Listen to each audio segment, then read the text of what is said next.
Bonjour, je suis Isabelle Thomas et voici mon index ABC.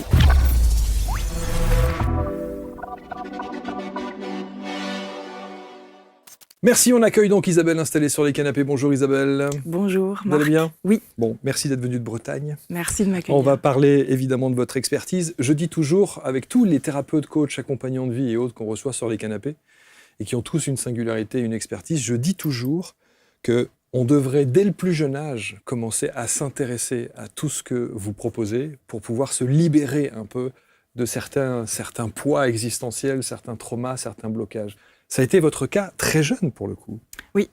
Dès 20 ans. Oui, mais par rapport à ce que vous dites, moi je dirais plutôt les parents dans ce cas, s'occuper des parents, parce que quand un enfant grandit avec des parents qui sont déjà assez proches de leur vérité, il y a moins de conséquences. Donc la pédagogie sur ça, pour moi, est plus à faire sur les parents. Ah, ça c'est intéressant. Ouais.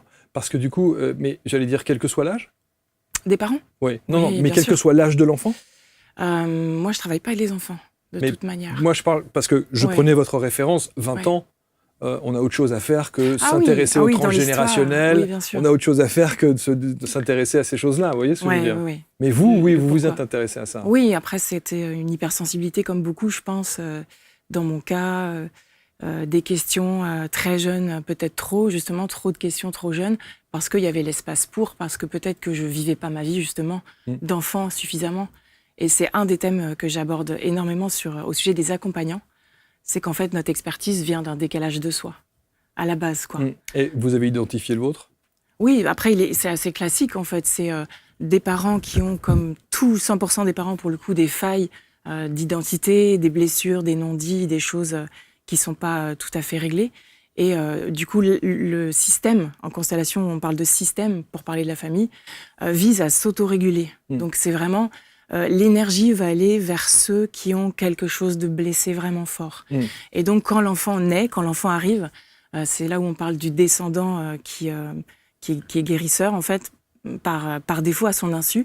Le système utilise le descendant pour aller amener l'attention sur le parent. Donc l'enfant, au lieu d'être vu et nourri et contenu émotionnellement et structuré par le père, contenu émotionnellement par la mère et structuré par le père, et ben il va et partir jouer dans la cour de récré, il va s'intéresser à ses parents. Et là commence le décalage. Mais ce qui est assez étonnant, et on va voir, on a compris qu'effectivement les constellations, les néagrammes et tous ces supports, tous ces outils rentrent dans votre vie et que vous en avez fait votre expertise, mais qui est bien plus vaste que ça, et vous allez nous l'expliquer dans un instant. Mais comment, à 20 ans, on s'intéresse à ces sujets ? Alors oui, moi c'était plus tôt quand même. Du coup, il y avait... Bon, ça va être classique encore, mais je percevais des choses derrière ce qui se passait. Et du coup, je ne comprenais pas pourquoi les parents, les gens, les adultes en général disaient des choses alors que je voyais que c'était pas ça qu'ils vibraient. Et du coup, moi, il y a eu une sorte de quête de vérité qui a commencé très jeune et qui m'a amenée dans la ville où j'étais, parce que c'était ça le coin, plutôt vers les cathos. Parce qu'à la maison, on ne parlait pas d'émotions. Et ça, c'était quelque chose que moi, je ne comprenais pas et j'allais avec cette demande-là et je sentais que c'était blessé, verrouillé, qu'il ne fallait pas y aller. Donc moi, ça a été, là, on peut parler de la vie. Donc dans cette quête de vérité et de dépôt de parole et de compréhension, j'ai commencé par ça.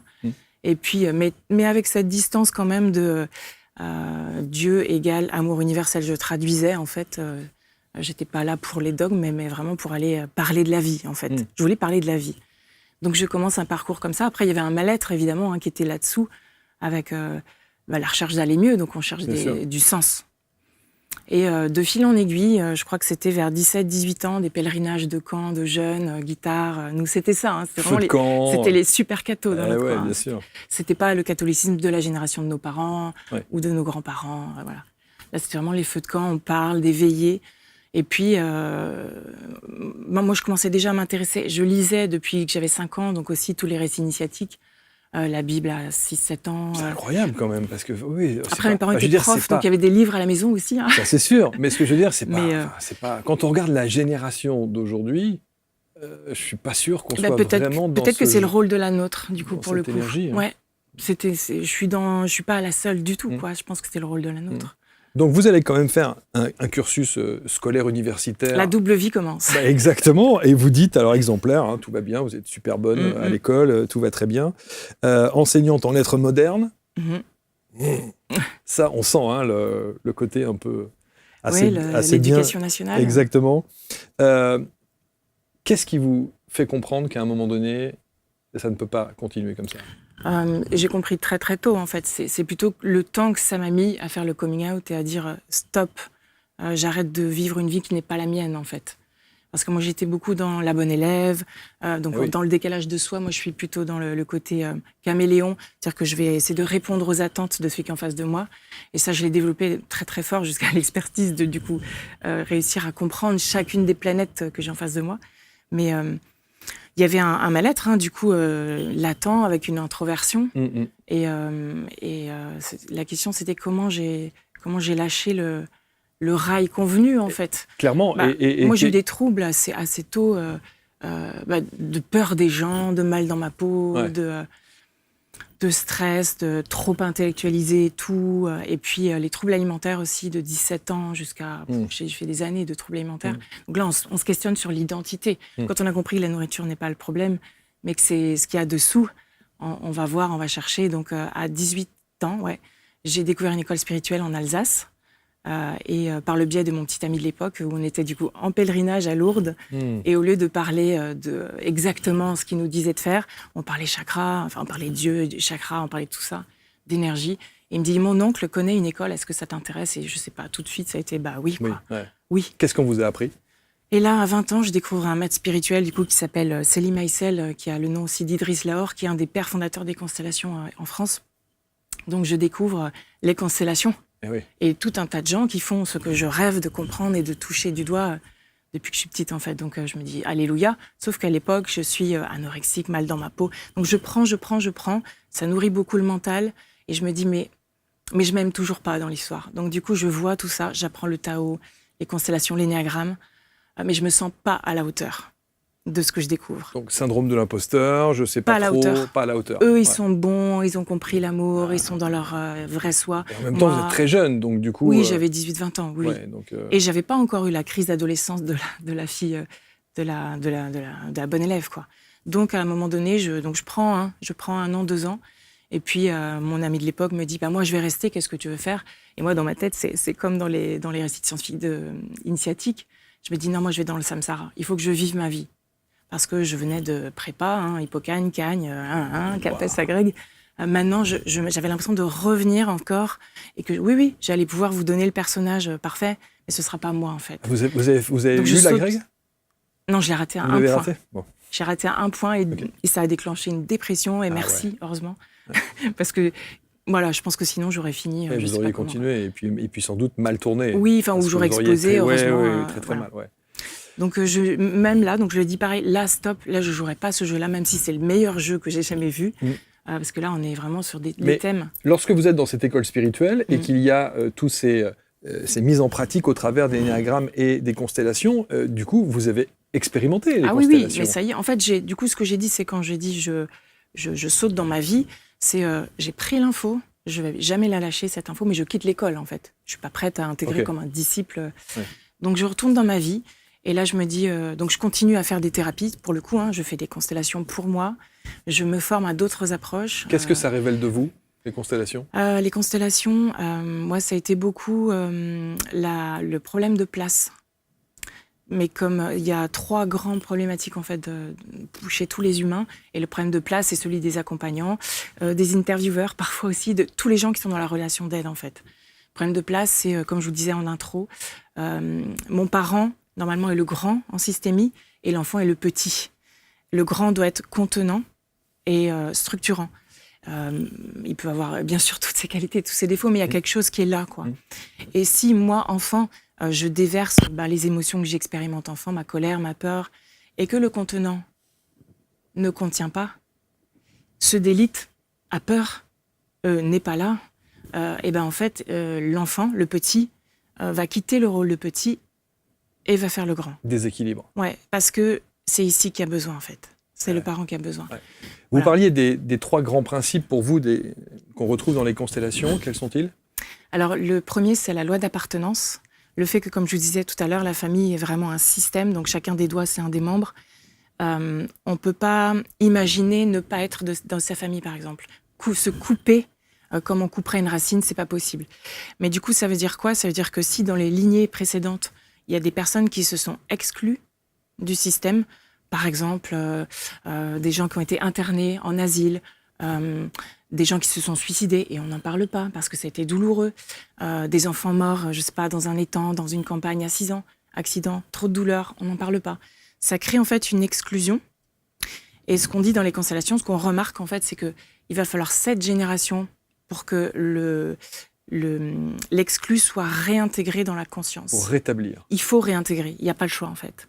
C'est comme si, oui c'est ça, c'est un corps humain en fait et on ne peut pas enlever un membre. Ça c'est le premier fondement. Donc oui, ça veut dire que les descendants vont venir parfois répéter le destin de l'exclu. Ces fameux schémas répétitifs. Oui. Okay. Mais ça peut aller très loin, ça peut aller jusqu'à la mort par exemple. Si c'est un mort qui a été exclu, du coup dans la lignée, il va y avoir un des descendants de la fratrie qui va peut-être avoir un accident un peu jeune, qui va peut-être avoir un cancer un peu jeune, qui va peut-être avoir des idées de suicide peut-être, qui ne va pas passer à l'acte, mais voilà. Et en fait, on dit qu'il va rejoindre... Alors l'intérêt, c'est de pourquoi ça se fait comme ça, c'est juste qu'on veut ramener la conscience de cette personne, c'est tout. Le deuxième fondement ? Le deuxième, c'est la loi de la préséance, de la hiérarchie. C'est ce que je vous disais par rapport aux grands et aux petits. Okay. C'est-à-dire que les ancêtres sont arrivés avant, les grands-parents sont arrivés avant, donc ils ont une priorité. Les parents sont arrivés avant et les enfants sont arrivés ensuite. Et si chacun garde sa place, c'est correct, ça coule, c'est fluide. Par contre, si, comme je vous disais tout à l'heure, le parent a une faille trop importante et vacille en fait dans son rôle énergétiquement, hein, on ne parle pas de rater quelque chose, mais vacille, l'enfant prend la place du grand et c'est le début des problèmes. Donc l'enfant va grandir, probablement va être très décalé de son instinct, en fait, ce qu'on appelle l'alchimie, jouissance-vérité. Il va être sur un décalage et il va chercher, il va être dans une quête de quelque chose. Et le troisième ? Et le troisième, c'est l'équilibre donner-recevoir. Donc, c'est-à-dire qu'entre les membres, il faut qu'il y ait un équilibre entre le donner et le recevoir. S'il y a trop de donner, ça crée une dette. S'il y a trop de... Enfin, voilà, il faut que ça soit fluide. Il faut que ce soit équilibré. Ouais. Ouais. Et donc, ça, c'est les trois fondements des constellations. En fait, c'est des fondements du vivant. Hein. C'est pas des fondements... On les retrouve aussi dans la biologie, C'est pas les constellations ont décidé que... Oui, bien sûr. Les constellations vont réguler ce qui est blessé dans ces trois lois. Et révéler. En fait. Oui. Et révéler pour le coup. C'est ça. Et on sait à quel point aussi, alors bien sûr, les constellations sont parfois assez décriées. Je sais qu'outre-Atlantique, on l'évoquait, il y a beaucoup de gens des autorités qui décident de dire attention. Et vous m'avez dit une phrase d'ailleurs que j'ai trouvée intéressante. Vous vous souvenez de la phrase que vous m'avez dite ? Que les constellations, même si elles ont une bonne intention, peuvent cultiver le trauma. C'est ça. Au lieu de le réguler. Alors ça, il faut une petite explication. Hein. Moi, ça a été vraiment ça a été mon expérience aussi en tant que cliente au départ. Et puis après, en tant que constellatrice et même formatrice de constellateurs, où je voyais en fait ce qui se jouait. En fait, les constellations, c'est quoi ? C'est qu'on va aller voir la situation actuelle de la personne avec la problématique qu'elle a. X ou Y, relationnelle, financière, peu importe. Et en fait, ce qui se passe dans la vie présente n'est qu'un miroir de ce qui s'est joué dans la famille d'origine, avec les parents. Donc, on fait les deux. On va voir ce qui a été mis comme rôle dans la vie actuelle, puis on va revenir à la source. Et en fait, du coup, les personnes sont en état semi-modifié finalement. Et elles jouent le rôle de l'enfant qu'elles étaient. Exact. Quand on a accès à cette étape de vie, tout le monde a eu des émotions qui ne sont pas allées jusqu'au bout, qui ont été commencées, puis hop, aplaties. Donc quand nous, on arrive à ce moment-là, qu'est-ce qui se passe ? On révèle toutes les charges émotionnelles qui étaient enfouies chez la personne, qui allait très très bien auparavant dans l'entretien, et qui en fait, on a accès en fait à l'essence de la personne. C'est très scanner de vérité, c'est très... on le palpe, ça. On peut pas tricher. On peut pas tricher du tout. Ouais. Et du coup, c'est ça qui est bien. Du coup, on gruge aussi le mental. Ouais. Mais le fait d'être placé là, si la constellatrice n'est pas vigilante aux phrases qui sont proposées, au protocole et à la manière dont la personne va se saisir du protocole, va peut-être se dire « Ah voilà, j'ai vraiment été blessée à cet endroit-là » et va partir de sa constelle avec cette information-là énergétique. Bon. Et donc, se victimiser confirmer encore plus son mal-être. Je sais pourquoi je vais mal maintenant. Oui, c'est ça. Mais du coup, je n'avance pas, en fait. Ouais. Alors, c'est pas ça l'intention première de la constellation. L'intention, c'est vraiment et c'est là où l'énéagramme va arriver, de voir un petit peu qu'est-ce qu'il y avait comme qualité dans la matrice d'origine, les traumas, les mémoires, voilà, qu'est-ce qui était dysfonctionnel, qu'est-ce qu'il y avait comme goût là-dedans, et qu'est-ce que moi, enfant, qu'est-ce qui a été le plus blessé chez moi par rapport à ça. Et qu'est-ce que j'ai développé, moi, comme personnage de compensation pour gérer ce chaos un petit peu, ce que je ressens. Et du coup, l'idée, c'est vraiment, c'est ça. C'est si j'ai choisi de croire que mes parents ne m'aimaient pas, sur base d'une blessure que j'ai vécue à 1 an, par exemple, et que je décide de construire une personnalité où je vais tout faire pour être aimée dans la performance, par exemple, c'est un des 9 profils Ennéagramme, toute ma vie va se dérouler sur cette trame-là. Donc si je ne reviens pas à la source pour me dire, en fait, oui, j'ai ressenti ça, et donc je vais quand même mesurer qu'il y a une charge émotionnelle derrière cette croyance, il y a une charge, mais que j'enlève pas la croyance, je vais continuer pareil. Alors c'est là où c'est intéressant, Isabelle, parce qu'il y a beaucoup de thérapeutes qui ont une approche tout autre, et sans doute avec le même objectif, mais une approche tout autre qui consiste à dire qu'il n'est pas nécessaire d'aller rechercher le trauma ou la problématique, en tout cas de l'identifier ou de la revivre sous quelque forme que ce soit, pour remédier au problème du client. Ouais. Alors moi, forcément, je ne suis pas forcément d'accord. Il y a plusieurs approches, je pense déjà, qui sont bonnes. Moi, ce que j'aime bien dans les constels et le déblocage de l'inconscient, c'est qu'il y a on ne peut pas faire comme si on ne s'était pas construit de quelque chose. Ce qu'on vit aujourd'hui, c'est le résultat de mécanismes qu'on a mis en place, nous. Donc, même si on a l'info qu'il faut mieux aller à droite, mais si, pendant 40 ans, tout mon corps, ma psyché, mes émotions, mes cellules sont allées à gauche, j'ai besoin de voir déjà ce que j'ai fait pour que ça se relâche et que je puisse laisser le vivant, parce qu'en fait, c'est pas aller à droite, c'est laisser le vivant, du coup, et mon instinct se rebrancher, en fait.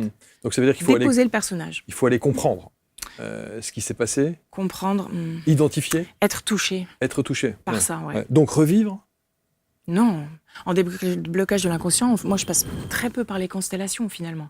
Déblocage de l'inconscient, la personne amène son sujet pendant 5-10 minutes, et moi, je vois ce qu'il y a derrière en arrière-plan. Donc là, on va trouver des problèmes systémiques, mais on va aussi trouver des mémoires et justement des stratégies inconscientes. Je les lui dis, tiens là, tu es sur ce que je perçois derrière, c'est ça.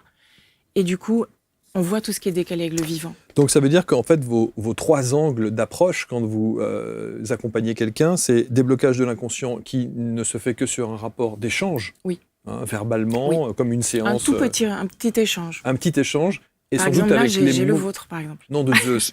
Mais on va pas. Ah si, je veux savoir. Vous rigolez ou quoi? Ça y est, vous m'avez mis la puce à l'oreille. Ça veut dire...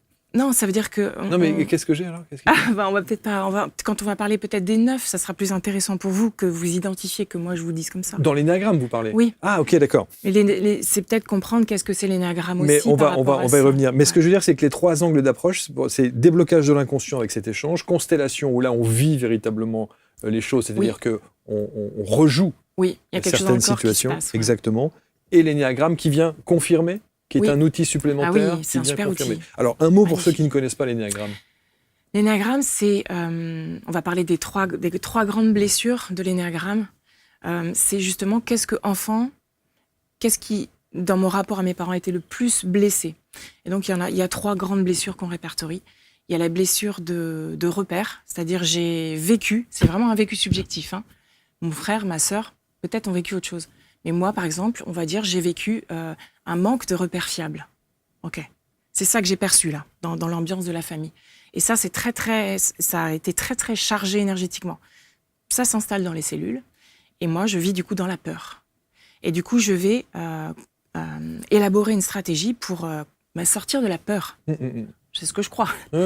Et donc, je vais créer du 5, du 6 et du 7 dans l'énéagramme, c'est-à-dire je vais adopter des stratégies qui peuvent être par exemple la quête d'informations, parce que plus j'ai d'infos, plus j'ai des repères, et je vais être dans une trame toute ma vie qui va être de l'insécurité à la sécurité. Je vais tout faire pour éviter l'insécurité sous toutes ses formes, et je vais tout faire pour aller chercher de la sécurité sous toutes ses formes. Donc ça, c'est des gens qui vont surutiliser, hypertrophier le mental, et on les sent. On les sent parce qu'ils cherchent des repères, ils cherchent des normes, des limites, ils intellectualisent, ils cherchent de l'information. Et la sécurité, l'insécurité, elle se sent, quoi. C'est comme s'ils se baladaient dans la rue. Au-dessus de la tête, il y a un petit truc, peur, ça vibre la peur. Le deuxième ? Le deuxième, c'est la blessure sur l'identité. Là, moi, je suis concernée par celle-là. Donc, la blessure sur l'identité, c'est quelque chose qui n'est pas allé au bout sur la validation de mon identité. Donc, la valeur, qui je suis, l'amour de soi, en fait, l'image, la valeur. Ça, c'est blessé. Du coup, ma trame, donc je me raconte que c'est vrai, hein, bien sûr, et dans ma trame inconsciente, je vais naviguer dans un besoin de reconnaissance permanent. Donc, je vais fuir tout ce qui va être rejet, manque de valeur, et je vais tout faire pour être parfaite, avoir la meilleure valeur. Donc, je vais être beaucoup. Donc, ça, c'est les émotionnels. Ça va se situer plutôt ici. Et ces gens-là, quand ils marchent dans la rue, aimez-moi. Et c'est pour ça que vous êtes allé aussi loin dans les études, pour justement vous faire aimer d'un parcours scolaire et universitaire pour être... Dans les émotionnels, il y en a 3. Moi, j'allais chercher parce qu'il y a un message perçu et un message perdu pour chaque type. Ça, c'est intéressant. Le message, le mien, celui que j'ai perçu, c'est je ne suis pas aimée pour qui je suis. Par contre, pour ce que je fais. Okay. Donc je fais beaucoup. J'ai performé, moi. Ah ouais. Ouais. Donc après, avec ce décalage où le 3, il est souvent perçu avec la Rolls-Royce et moi, j'ai performé dans les études, dans la recherche d'être bienveillante aussi, dans à peu près tout ce que j'ai pu trouver. Quoi. Et le troisième angle ? Le troisième, c'est la blessure de territoire. Donc là, on descend dans le corps. La blessure, c'est mon territoire, n'est pas reconnu, n'est pas accepté. Donc là, c'est des blessures sur le territoire. Le premier, c'est le corps. Hein.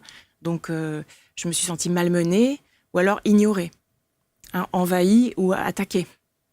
Et donc, là, pareil, si je crois à ça, et c'est ce que je crois quand j'ai 1 an, hein, je ne suis pas en train de débattre avec ma blessure, je le crois, ma trame de vie, c'est l'acceptation du territoire.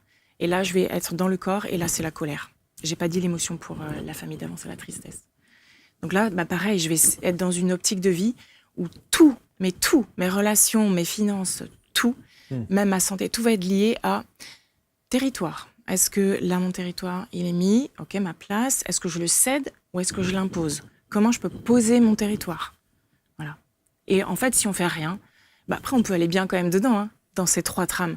Mais on est coincé, en fait. Au bout d'un moment, on est coincé. On peut être les 3 ? Non, c'est une question qui revient souvent. Non, il y a vraiment une qui domine. Mais il faut aller vraiment faut être dans une radicalité un peu de... Et donc, vous connaissez celle qui domine chez moi ? Oui, je pense. Après, je peux me tromper comme mais j'ai jamais fait mon profil Ennéagramme, hein, donc je ne sais pas du tout. Ouais. Votre avis, c'est quoi alors ? Territoire. La 3 ? Oui. Mais vous avez raison. En tout cas, du descriptif que vous en faites, c'est celle qui me parle le plus. Oui, je pense. Et puis après, donc, il y a 3 types à l'intérieur. Donc, il faut aller chercher 9, 8 ou 1. Ouais, j'ai plus entendu 1. Non ? C'est pas ce que j'aime. C'est vrai ? Ouais. Si vous voulez, peut-être pour tout le monde, ça pourrait être intéressant d'aller voir les messages perçus en fait par les 9 différents messages. Ouais. Si c'était à quoi je pense, le message peut-être perçu enfant, c'est ma présence ne compte pas. Ok. Et si c'est le cas, ça génère une personnalité où on va aller se débrancher de notre corps et aller s'intéresser aux autres. Et donc, on va être dans une forme d'effacement. Moi, ça va. Je n'ai pas vraiment de besoin. Ça va. Par contre, on va se brancher à l'universel, le solidaire, le fraternel, la communauté, le collectif. Et on va percevoir, c'est comme si on se prenait en fait pour le grand tout, quoi. Et donc, ça vous parle un peu ? Dire que... Alors, il y a des détracteurs qui vont dire « Ah, on savait qu'ils se prenaient pour le grand tout !» Non, mais... Bien entendu, oui, après, et ce qui est génial, c'est qu'il y a une quinzaine de stratégies qui vont avec. Non, mais l'énéagramme, je pense que pour maîtriser, c'est vraiment un outil incroyable, mais qui est pas simple à maîtriser au départ. Hein. Ça paraît simple comme ça. C'est pas de la numérologie ou c'est pas, vous voyez, c'est quelque chose d'assez parce que les termes complexe. sont. Alors moi, j'adore vulgariser, j'aime bien. Donner des exemples, parler de qu'est-ce que ferait un œuf, qu'est-ce que ferait un... voilà, pour qu'on soit dans le concret et pas juste la flèche dans le triangle. Quoi. C'est ça, le human design, par exemple, c'est pareil. Ça, c'est quelque chose qui est... L'énéagramme, moi, je trouve ça plus... c'est comme une galerie de personnages qu'on voit. Comme je vous disais, j'étais dans le train ce matin et voilà, ici, il y avait une 6, ici, il y avait une 1. Et c'est rigolo, c'est quoi. incroyable. On les voit. Oui, vous êtes capable d'analyser ça. Il y a un non-verbal aussi. C'est pas juste des pensées. On peut prédire, en fait... les obsessions de la personne, ses désirs et potentiellement ses limites, c'est-à-dire où ça risque de coincer, sur quel thème elle va être sensible dans sa vie, quoi. Et du coup, l'idée, c'est de faire sortir de là, justement. En tout cas, vous êtes une des rares, et on a déjà fait des émissions sur l'énéagramme, vous êtes une des rares à l'expliquer avec autant de pédagogie. Mais ça, on sent un petit peu d'hypocagne. Il y a peut-être, on sent la prof ou la presque agrégée. Je suis 4-6 dans le design humain. Donc, il y a le côté, celui qui transmet. Qui transmet. Et c'est pour ça que vous formez également. Oui. Et vous formez sur ces trois aspects? Oui. Le déblocage inconscient, non. J'estime que ça demande vraiment, c'est vraiment une expérience de recul, de se brancher sur l'autre qui, on peut dire, oui, parce qu'en fait, il y a une liste de blocage, de mémoire, de stratégies inconscientes. Il y en a qui reviennent, mais si on les apprend, ça sert à rien. Il faut venir aller chercher qu'est-ce qui est derrière. Et moi, je ne sais pas toujours ce que je vais trouver. Oui. Et des fois, je tombe sur des trucs, je dis, bon, ok, c'est ça que j'ai. Et c'est la personne qui, ok, ça relâche, donc c'est ça, quoi. Mais et là, on est plus sur quelque chose d'assez impalpable. Oui. On est plus sur une dimension de l'intuition, plus, comme une vibration comme fine. Une vibration, une canalisation presque. On pourrait j'aime pas presque. Trop ce mot-là, je sais bien, je m'en doutais que vous alliez me dire ça. J'étais sûr. C'est pour ça que j'essayais de vous pousser un petit peu. Elle va le dire ou elle va pas le dire. Non, Mais bon. Mais oui, c'est une vibration. En fait, c'est à force, mais même vous, à force de regarder les gens, bien sûr, vous allez sentir. On voit ce qui est mais visible. Complètement. Et je vais vous dire, on peut reculer. Il y a ça. Il y a effectivement ce qu'on appelle la synergologie, c'est-à-dire ce langage non verbal. C'est le langage du corps et le timbre et l'addiction. Le timbre de voix et l'addiction, on dit beaucoup. Oui. Et vous avez une voix d'accompagnement. Ah, peut-être. Vous avez un timbre de voix qui est extrêmement doux et très linéaire. C'est-à-dire qu'on a le sentiment que, peut-être que je me trompe, mais on a le sentiment que pour que vous haussiez le ton, il faut y aller, quoi. Là, on rentre sur le terrain perso. Non, pas forcément. Non, pas forcément. Mais oui, il y a une certaine douceur. Il y a une douceur dans votre voix. Je suis cancer, je suis projecteur. Oui, moi aussi. D'accord. 12 juillet. 11 juillet. Voilà. Donc oui, il y a ce côté-là un peu. Bien sûr. Mais le fait que j'allais dire, il en faut parce que parfois je dois dire des choses. Je le dis sans jugement et avec douceur, mais c'est confrontant. Oui, bien sûr. C'est confrontant. Bien sûr. Parce que justement, notre personnage, il est très construit. De tout ce que vous faites entre le déblocage de l'inconscient, les constelles et l'énéagramme, qu'est-ce que vous préférez le plus? Waouh. Moi, j'aime bien le déblocage de l'inconscient parce que, l'air de rien, il regroupe les trois. Ouais. C'est-à-dire que vous pourriez commencer par un déblocage et ensuite voir que peut-être une constelle serait nécessaire, qui viendrait être confirmée par l'énéagramme. En fait, quand j'accompagne sur des parcours, ils passent par les trois, du coup. Et déblocage de l'inconscient en séance. Et une ou deux constellations, voire 3 s'il y a besoin. Et puis l'énéagramme, en fait, s'invite. C'est pas je fais de l'énéagramme avec vous. C'est bien sûr. Par rapport à la situation que tu m'amènes, tes problèmes au travail, tes problèmes relationnels avec ton compagnon, avec ce qui n'arrive pas aussi dans ta vie, ce qui arrive et ce qui n'arrive pas. Et moi, je peux te dire pourquoi. Parce que tu es branché sur ça, ça, ça et ça. Et donc, on va relâcher ça pour que d'autres choses commencent à arriver, quoi.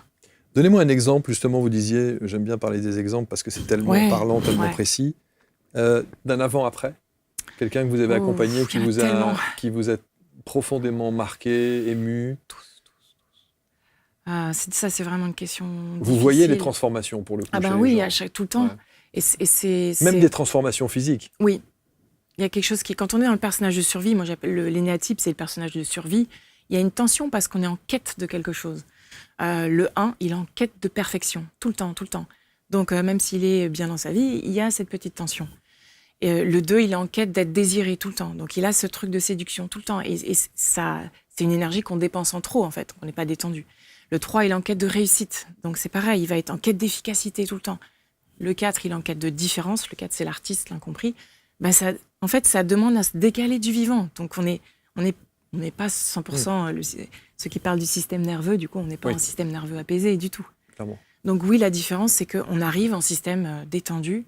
Et il y a un équilibre cœur-corps-tête qui se fait, en fait. Vous avez fait les 4 premiers, autant vous dire que les autres vont dire « Ah, les autres !» Je suis passée très vite. Si vous voulez, on peut un petit peu plus... Le 5, c'est l'intellect. Donc lui, c'est la quête de savoir. C'est celui qu'on voit très rarement en accompagnement. Enfin, là, les 5 vont pas aimer que je dise ça, mais parce qu'ils préfèrent être dans un ermitage où il va plutôt avoir accès par la lecture, les livres, la connaissance. 6. Le 6, ok, lui, c'est la peur. Donc c'est comment je me protège de ce que je crois être dangereux du monde et comment je dépasse ma peur pour, au contraire, faire mon Robin des Bois et venir transgresser les limites. Comme Lucchini, par exemple, qui est un 6. Ouais. Le 7 Le 7, une consoeur qui était là pour Cécile, qui parlait d'énéagramme. Bien sûr. Un exemple de 7. Le 7, c'est pareil, c'est le mental, c'est la peur. Donc là, c'est la quête de comment je peux filtrer le positif de la vie et comment je peux prendre la vie en charge pour la rendre meilleure, mais dans un sens plus animé, encore plus vivante qu'elle n'est, plus joyeuse, plus légère, plus fluide aussi. Voilà, ça c'est le 7. 8. Le 8, c'est j'ai peur, je vais être trahi, donc j'attaque avant de réfléchir. Donc, le 8, c'est, si on peut citer des célébrités comme ça, ça va être Joe Star, par exemple. Ouais. Donc, c'est ça. Il impose au départ. Sensibilité, mais au départ, mais c'est sûr. j'ai les gants de boxe, en fait. Mais évidemment. Et là, on est sur, en plus, la famille des physiques, donc c'est très physique, et c'est la colère qui est derrière. Et donc, voilà, pareil, si on est coincé là-dedans, on va être dans la force, toute sa vie, quoi. 9, on est sur quoi, les messages perçus, messages perdus? 9, c'est j'ai pas de besoin, je m'efface, mais reconnaissez-moi et j'aspire à l'harmonie. Moi, si je suis 9, c'est comment je peux finalement lisser tous les conflits parce qu'on est tous pareils au final et aller toucher quelque chose d'universel et mettre l'ego de côté et venir comme ça se diluer tous ensemble. Vous êtes 9? Non. Non, vous êtes combien, vous? 3. Ah, vous êtes 3. Mais j'ai une flèche en 9. Quand je vais pas bien, je bascule chez... Okay. Je connais bien le 9.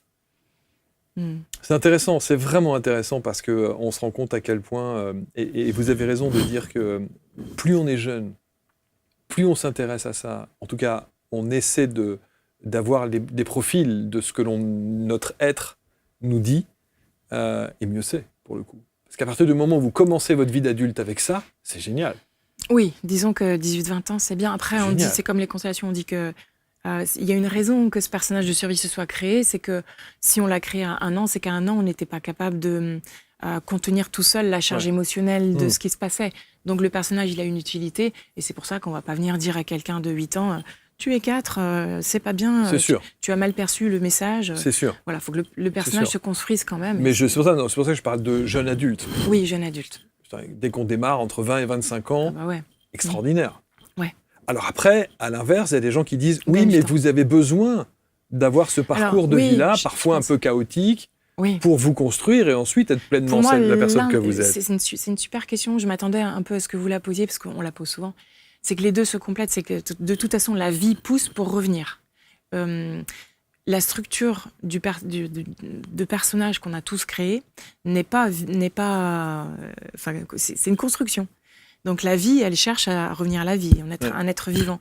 Donc on va avoir, même si on ne fait pas ce travail-là, des situations qui font que notre structure, on voit bien qu'elle ne marche pas là. Et donc la suggestion, c'est relâche un peu tes valeurs et ton personnage là, parce que mets plus de vivant, quoi. Le personnage, c'est mais l'ego. Ça suffit pas toujours. Oui, on peut dire c'est l'ego, c'est l'énéatype, c'est ce que je crois moi en fait. Mais si on l'ajoute, ce travail-là, c'est encore plus... C'est extraordinaire. Ah oui. Ah non, mais c'est sûr. C'est pour ça que quand je dis qu'il doit y avoir des avant-après absolument fabuleux. Ouais.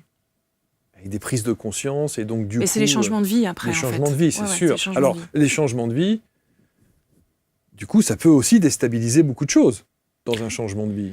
Oui, ça peut. Alors, le 9, par exemple, n'aime pas trop les changements. C'est marrant la question, parce que il y a cette charge de stabilité, oui. de socle. Le socle, oui, absolument. Le camp de base. Ouais, mais c'est pas un changement du tout au tout. Finalement c'est comme enlever une carapace et revenir à la maison, quoi. Donc non, c'est pas. C'est passionnant. Qu'est-ce que vous aimeriez qu'on retienne de vous, Isabelle? Bonne question. Peut-être que tout est possible. Parce que même si, la phrase, mais pas tout est possible avec la musique et Tony Robbins derrière. Tout est possible. J'adore l'image, j'ai l'image. C'est ça. Tout est possible dans le sens où il peut y avoir beaucoup d'errance en cherchant des méthodes et des thérapies. Et moi-même, j'ai testé des milliards de trucs avant de toucher le noyau.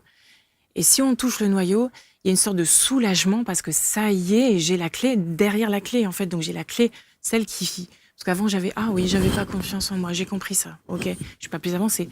Ma grand-mère a vécu ça. OK. Ça Et change donc, rien. bien sûr. Si je respire, je vais baisser mon système nerveux. OK, ça change rien. L'inconscient, si on touche l'inconscient, on touche tout le reste, en fait. Donc, c'est soulageant et c'est ça que j'ai envie d'apporter, c'est qu'on peut on peut enfin vivre, en fait, et pas survivre. Vous savez que des fois, je me demande, même si effectivement ça s'ouvre, il y a beaucoup de médecins, il y a beaucoup de psychologues, de psychiatres et tout, qui s'intéressent à ces approches-là aussi, parce que ça peut être Bien tellement sûr. complémentaire à Bien une sûr. approche dite classique. Ouais, Mais ça, c'est formidable, quoi. ouais. Ah ouais. Ça éviterait sans doute des mauvais diagnostics ou des diagnostics d'errance. Oui, comme le TDAH, comme qui nous beaucoup emmènent dans des trucs improbables. de troubles dépressifs qui parfois sont Ouais. juste des constructions 4, plus voilà, quelque chose qui s'est passé dans la systémie en plus. Et oui, ça peut bouger. Ouais. Ouais, comme toujours. En tout cas, merci. On va mettre autour de la vidéo tous les liens. Alors, en individuel, vous faites on peut le faire à distance aussi avec Oui, vous moi je travaille depuis 2 ans quasiment que en individuel. ligne. On peut faire en groupe aussi? Oui, le lundi, je fais du déblocage en groupe. En groupe? Ouais. Voilà, formidable. On met tout ça, évidemment, autour de la vidéo. Faut écrire maintenant. Faut écrire. Bah oui, Faut faut écrire. écrire un livre. Ah, oh, merci pour cette. Oui, je pense que ça, c'est intéressant que j'ai pas compris d'ailleurs. C'est ce que je veux faire depuis que je suis petite Bah et oui. que je n'ose pas encore. Bah oui, Et il faut venir écrire. ici fait partie du mouvement de allez, maintenant on y va. Incontestablement, bien sûr, bien sûr. Ouais. Prenez votre place. Voilà, Comme exactement. dirait l'autre. Voilà, exactement.